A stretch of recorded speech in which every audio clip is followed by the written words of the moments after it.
Hey everyone, welcome back to the channel. My name is T&M, and today I want to share one of the biggest lessons I've learned after years in marketing and content creation, storytelling isn't about convincing others. It's about helping them convince themselves.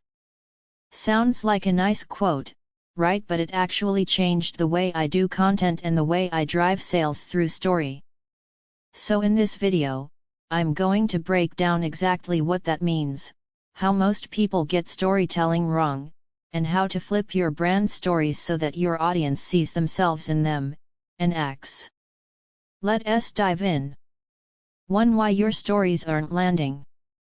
A lot of people say, but I am telling stories, I'm sharing the founder journey, our mission, the product development story. But here's the truth. That's not storytelling, that's just information. Real storytelling makes your audience say, this feels like it's about me. It's not about what you've been through. It's about creating a moment where your audience thinks, that's my situation. That's my frustration. That's exactly how I feel. Once that happens, emotion kicks in. They stop evaluating, and they start identifying. They start convincing themselves. That's when action happens without the hard sell.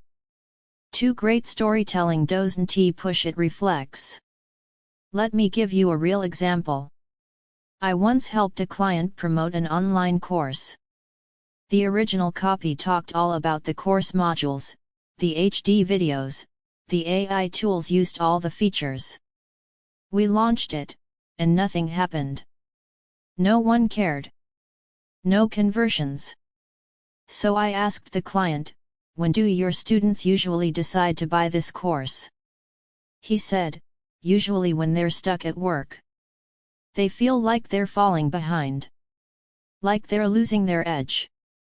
So I rewrote the copy. Instead of talking about the product, I told the story of someone who felt exactly that, stuck, anxious, uncertain, and how they quietly decided to give themselves one last shot by taking this course. Same product. Different story. That one post, it blew up. Sign-ups tripled. It got shared in a few career groups. Why? Because people didn't see the course.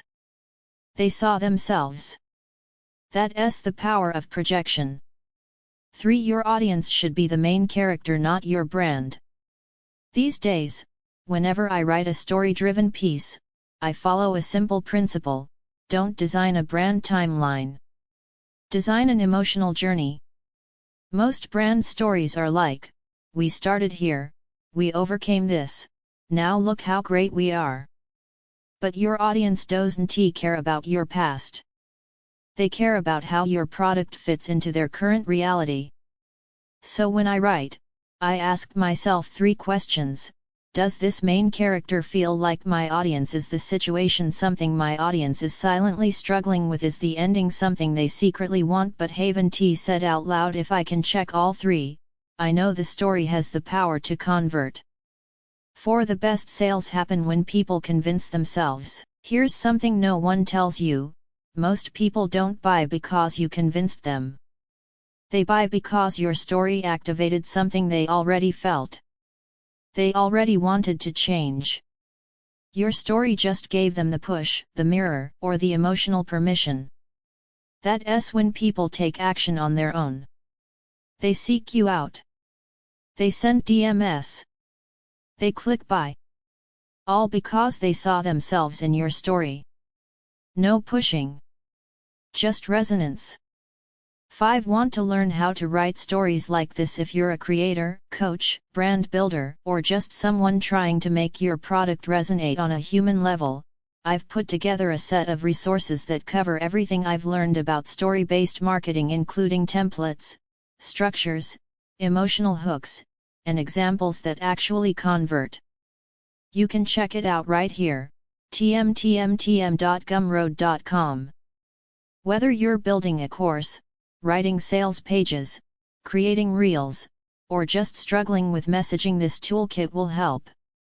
If this video gave you any aha moments, Give it a like, drop a comment below, and let me know, what's the most powerful brand story you've ever seen and why did it hit you? Thanks for watching. I'm T&M. See you in the next one.